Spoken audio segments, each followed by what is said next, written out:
again. Let's see if this station's gonna get it. Tonight, then cooler high pressure will go in for Sunday. No. The National Weather Service in Little Rock has issued a severe thunderstorm warning for northern Clark County in southwestern Arkansas, southeastern Pike County in southwestern Arkansas, The west alerts ain't central over Hot Spring yet. County in southwestern Arkansas until 4 p.m.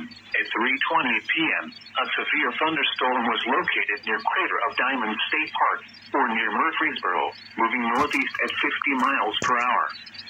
Hazard, 60 miles per hour wind gusts and quarter-size hail. There's my other radios Source, over there. radar indicated. Impact, hail damage to vehicles is expected.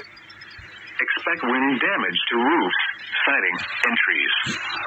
Locations impacted include Arkadelphia, Murfreesboro, Amity, Caddo Valley, Doug Gray Lake State Park, Halfway, Crater of Diamond State Park, Gelite, Bismarck, Antoine, Billstown, Alpine, Lower Lake Recreation Area, Shawmut, Pike City, Hollywood, Point Cedar, Pisgah.